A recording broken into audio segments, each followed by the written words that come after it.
I was certain you would come. Bohld'or. Bohld'or. You've lost yourself in your twisted dreams of what the Scorpium might offer you. Take a good hard look at yourself now. Do you still see one of the humanoids you wanted to save? Humanoid? Of course not. The power the Scorpium possess is divine. In joining them, I am now closer to a god than mortal. Our kind and the Scorpium are but life by different forms. None of us living can claim ourselves gods. And there is no need for any of you to be. My only desire is for you to join us and live your lives in a whole new world, one free of sickness and conflict. As Emperor of Vey'l, it is my duty to lead my people to peace. And in becoming the Scorpium's god, I can finally fulfill my duty. Your current existence is no different from an android like myself. Constructed by humans, given life through technology, we will never be gods. Listen to yourself. Are the gods of history not but man-made creations? Then surely you would agree that the most godlike among us now is either you or myself. You're a paltry excuse for one. Man cloaks himself in knowledge and power taken from others and mistakes himself an idol. You are just one of many who litter the pages of our history. Yes, correct. And even with all the technological advancements we've seen, your story is quite common. History itself will determine my divine status. Once the whole universe is one with the Scorpium, we shall be omnipotent. We shall become God. Well, it'll be impossible for you to become one, since we're here to make sure that never happens. The universe needs not such a deity. If there is anything divine in this world, it is but the flame of life inside of all of us. Mortal life has always feared the unknown. A fear of the divine is only natural. Yet fear you will not find in us, nor a thought spared for the desecration you speak of. No god has saved me. My salvation is owed to the Scorpium, who gave me this form. They are nestled beside my own soul in this mortal shell. Try as you may, you can never replace them. We're not going to get anywhere arguing about this. Are we, Bohld'or? At last, a sentiment I find agreement with. As mortals, we stand more powerful than the god you claim to be. Princess Leticia, it is precisely that fiery spirit of yours which Scorpium so desperately needs. Join me, my new daughter. Detecting incoming attack.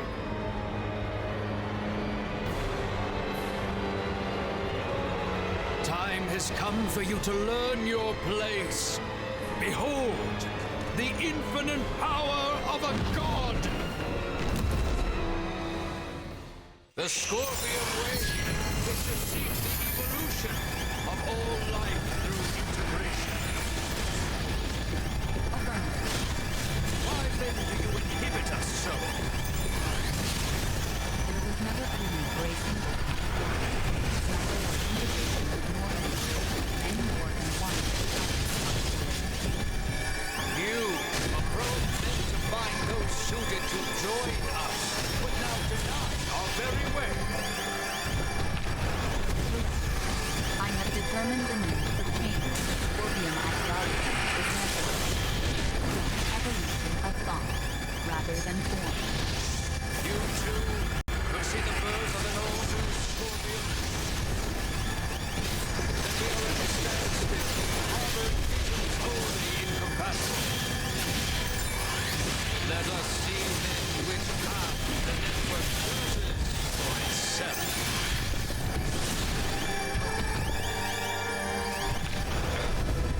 Maybe I should take out Bohld'or himself.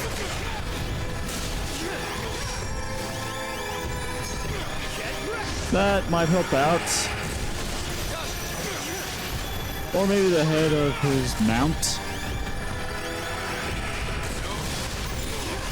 Yeah, pretty briefly, a quote-unquote standard type of JRPGs.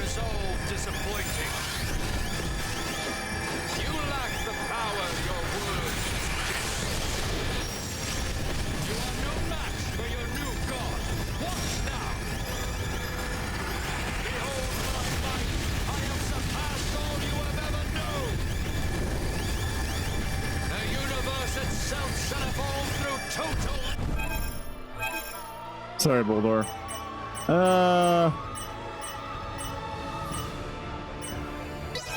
Yeah, we're fighting God. Yes, yes, this is how it must be. Do not disappoint me further.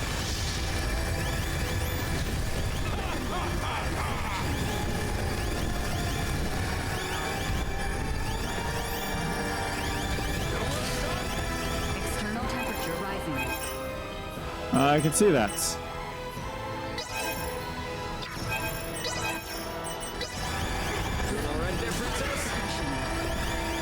If there's gonna be a time to use items, now would be it.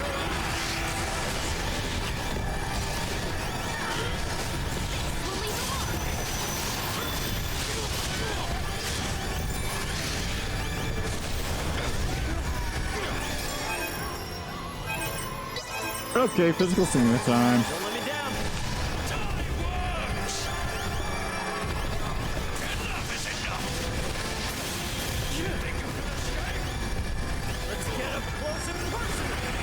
Also, Raymond was frozen near the start of this fight.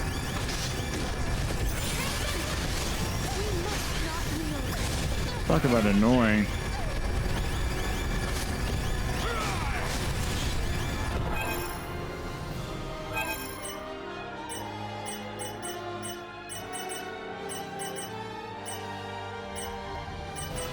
One 12 seconds is not really worth it.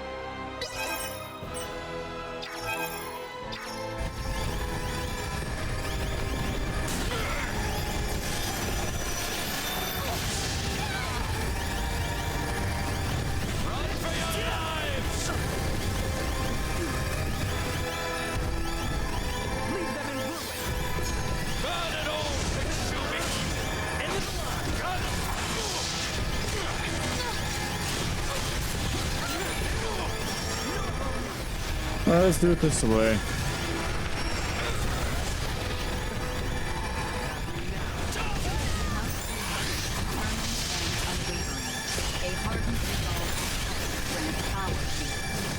You say that like it's easy.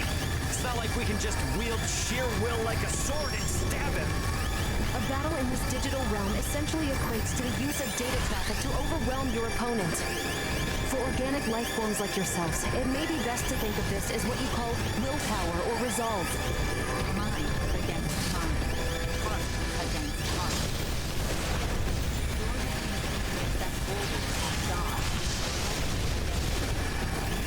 Come now. Hang on, go revive Nina.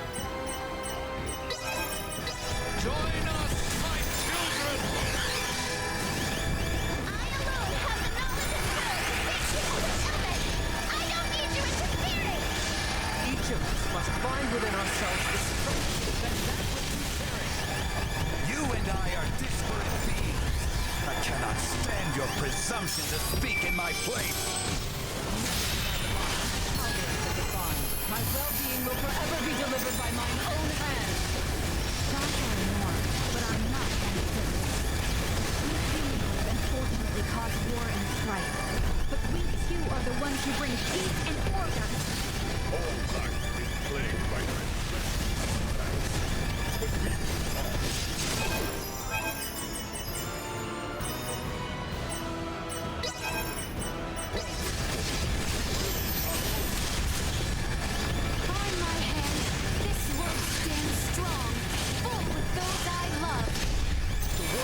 Sustains and unites the lives of all the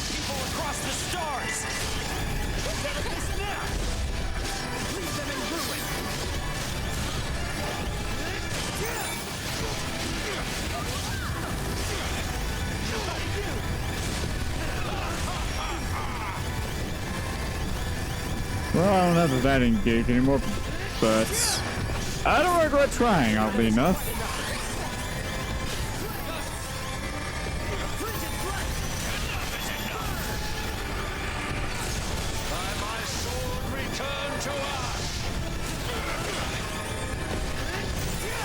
You can die any day now, Bohld'or.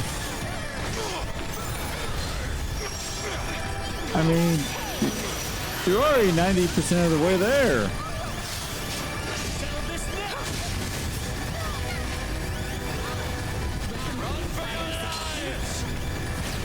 External temperature rising.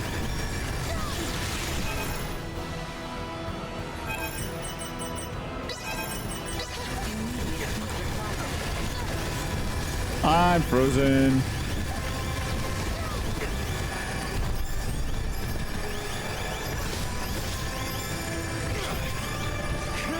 I was frozen. I could have missed a few points in frost resist. But you know what they say about hindsight. Or at least what I say about. I meant foresight, sorry. Sorry, wrong word. Either way.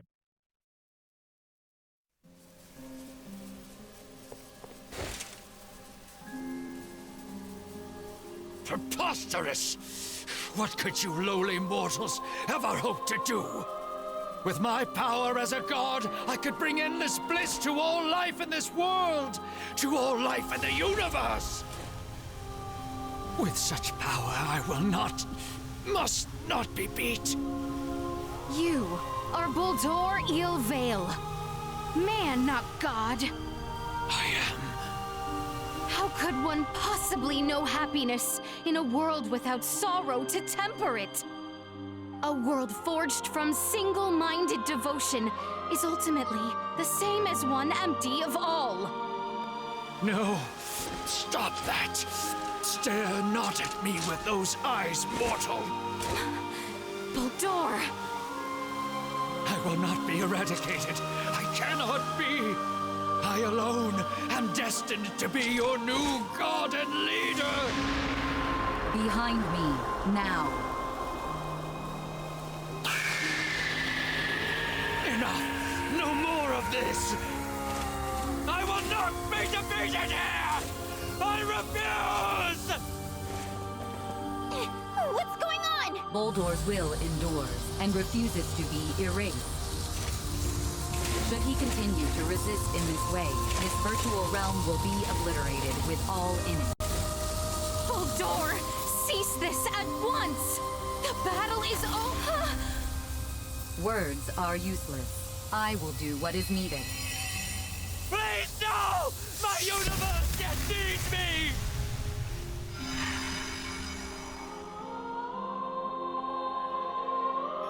Here we part. What? No! I am unable to maintain your consciousness in this space any longer. With what power I have left, I will see you return safely. But what's gonna happen to you?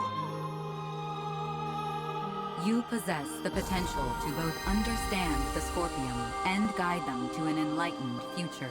Through you, may the seeds of all evolutionary paths for life be sown. I place my faith in you. Understood. Rest assured. Rey, at your side, I found faith in the future coexistence between Scorpium and organic life. I thank you. Duma! No!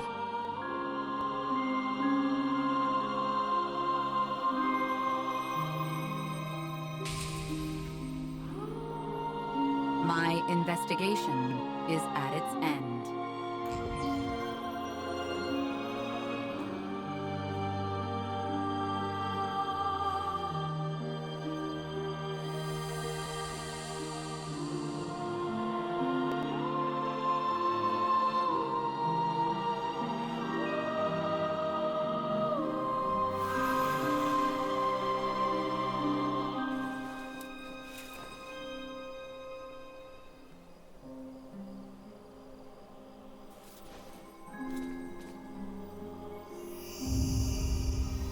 Is it all over now? I'm inclined to believe it only just begins. I would agree. Thank you, Duma.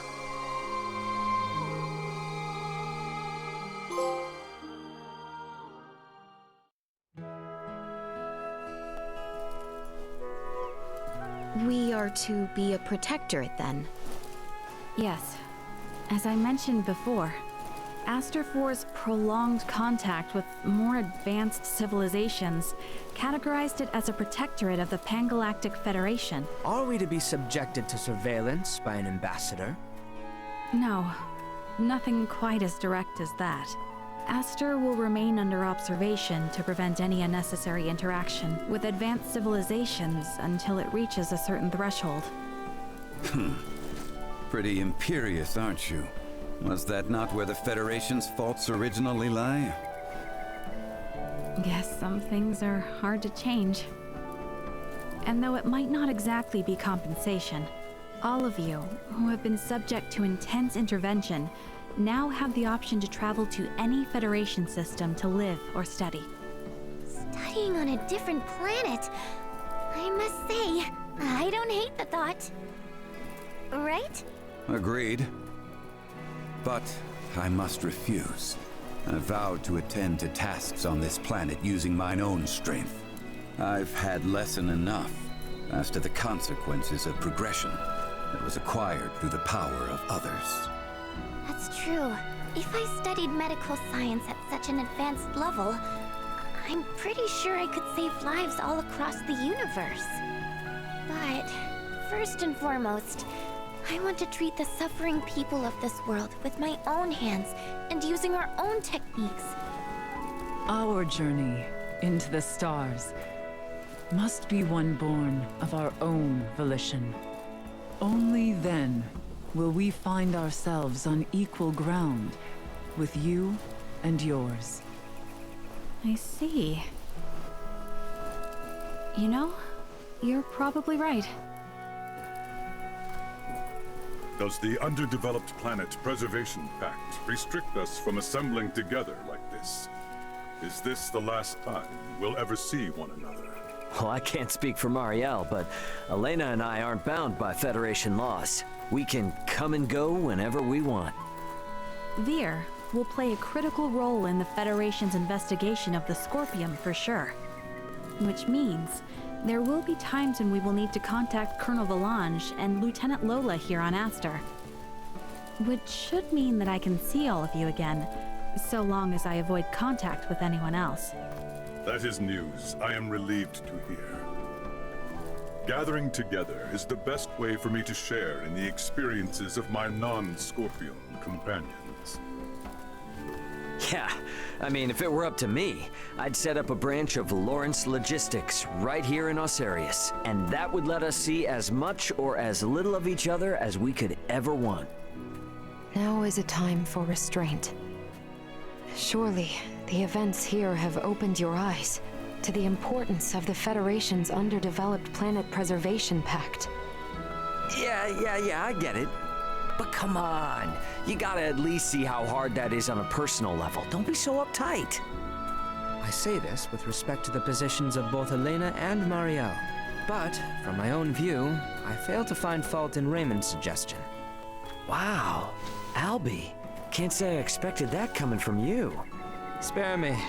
I simply speak for us all. I wonder if my ancestors also felt the same way long ago.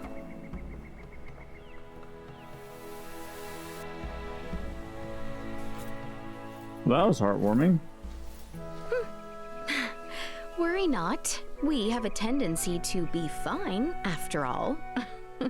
You know, you're a lot more carefree now than you were before. For that, I know who to thank. Oh my, who could that be? Did we have someone irresponsible like that around? Oh yes. At hand, I might say. Oh yeah? Well... we both got jobs to do, right? More than I care for, indeed. If only some god would show up and free us all from the burdens of work life so we could just kick back and have fun.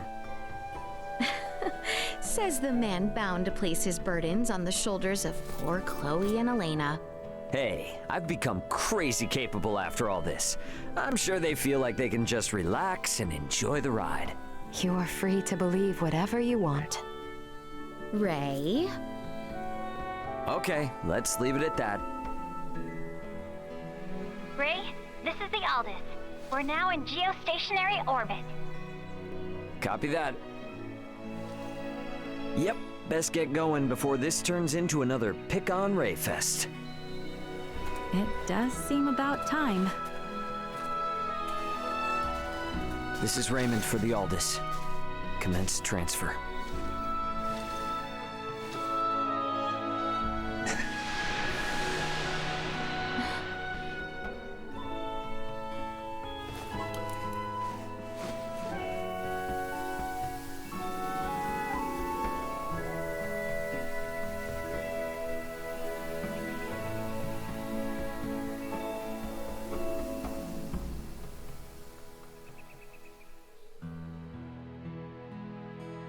.583.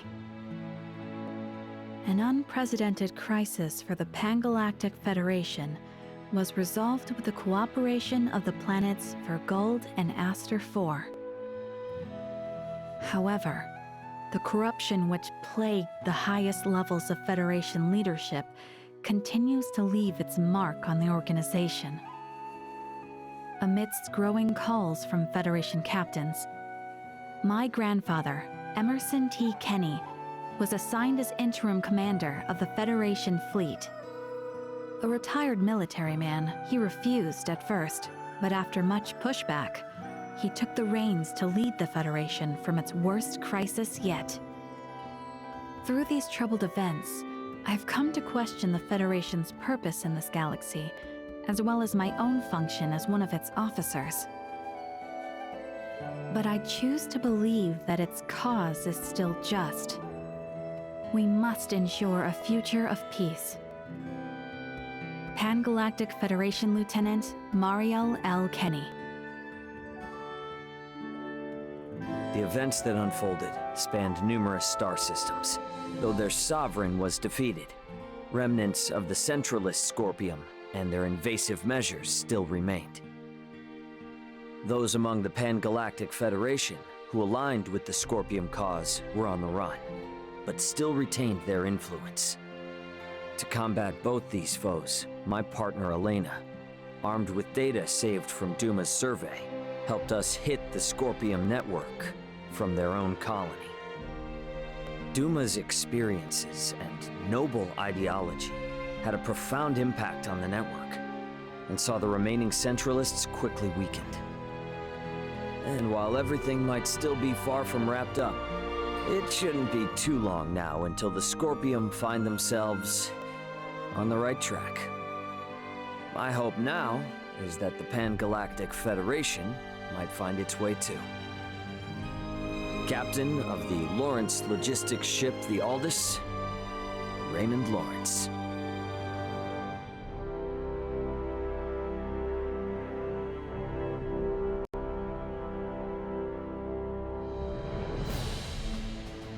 Okay, I think I can talk again without interrupting anybody.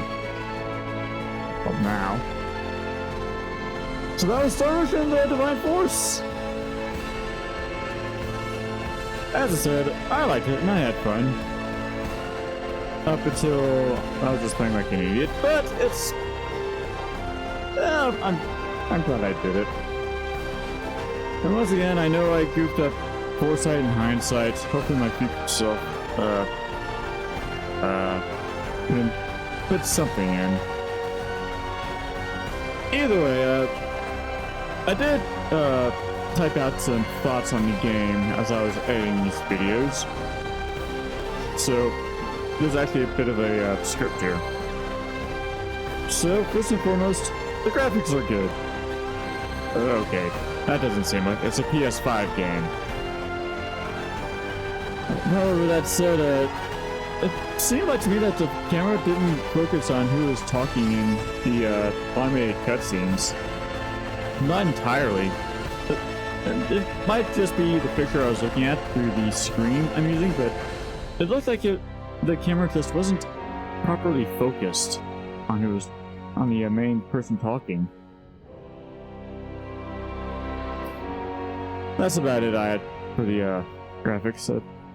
Choosing the character at the start was a neat touch. However, as much as I liked this game, I'm not too anxious to see things from Letitia's point of view. Unless there's a New Game Plus, but even then, I don't really want to record it. Well, I guess if you want to see it, oh wait, I guess that's motivation to get this game yourself, right? The controls took a bit to learn, and given how often I've been playing this game, I kept goofing them up at times. I mean, heck, this is my last recording session of this game, and I kept goofing them up every now and then. Combat was fun, though. It looked a bit more hectic than it felt, for the most part. As more features from Doom were unlocked, they were helpful, but up to an extent to where it just felt like the SRK just became mandatory. My biggest gripe with the combat, and I noticed this, but it came when I got a game over. I hate it, and I mean hate it, when a game just gives you the option to change the difficulty when you get your butt handed to you. I find it insulting for one, and two, if you're already on the easiest difficulty and it gives you the option, what's the point? It's just rubbing salt in the wound. See, the story wasn't bad, given how most of it was locked onto Aster 4, although that really explains most Star Ocean games I've played. However, I didn't exactly find it so interesting that I found it super hard to tear my eyes away from it, to just quit playing. Now that's a special level involvement from a different series entirely. A book series. But I digress. I liked how the characters all had voice-acted lines. All characters. Well, okay. At the very least, a vast majority of them. And for all situations, be it major cutscenes, minor cutscenes, character interactions, you name it. Here's a current gen feature. However, I don't like talking when the characters are talking, so that's just a minor gripe. It's nice. But there are some things I like to be able to say, you know? Oddly enough, I guess. Music was sort of all over the place at times. But that's something I'd expect from Star Ocean games. Especially since till the end of time. Whether it was the I'm creation music or occasional background music in the field, sometimes the music just didn't match. Sometimes.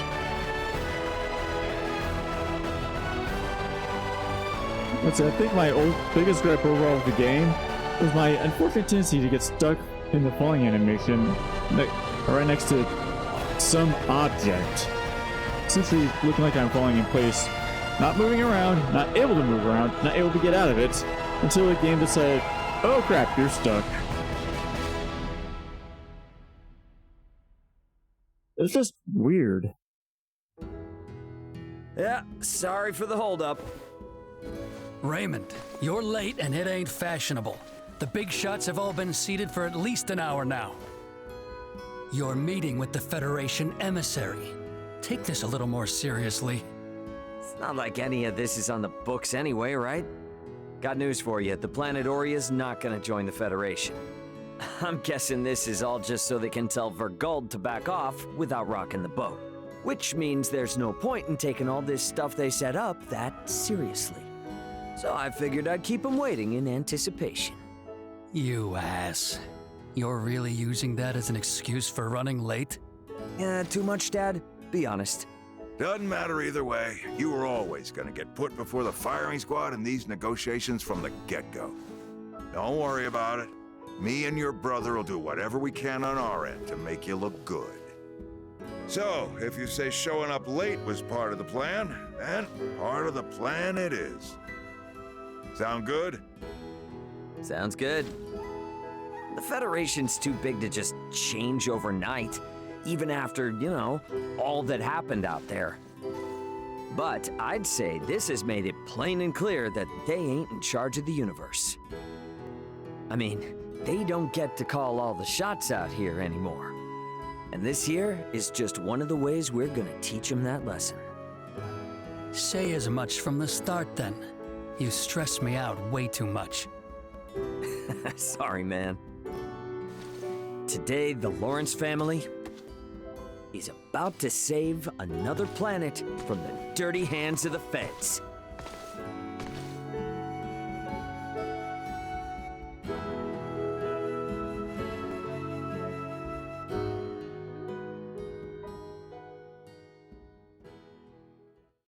So I just went on a minute-long spiel, and I was muted.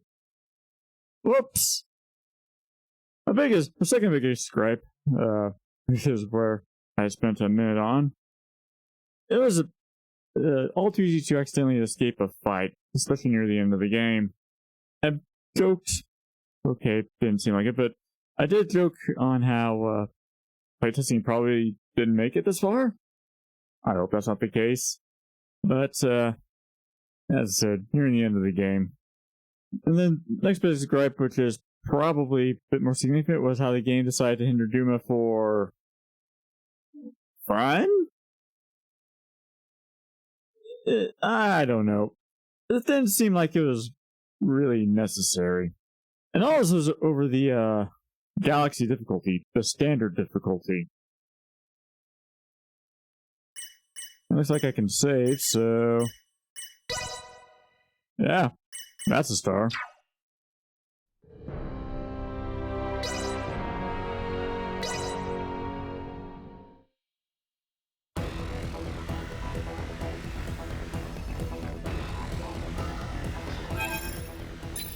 So that's what I'm doing, just... a load, I guess. Let's just load this one, see what happens.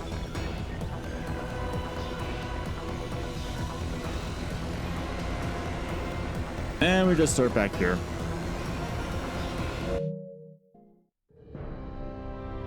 So, yeah. Main story completes. And doesn't look like there is a new game plus. I could be wrong, so please don't take that as gold. But honestly, I've said everything I really wanted to say.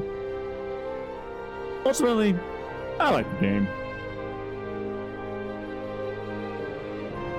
So, if you're seeing through all that, I hope you enjoyed yourselves. Hope you like the story. My name is Bohld'or, and I thank you for your time.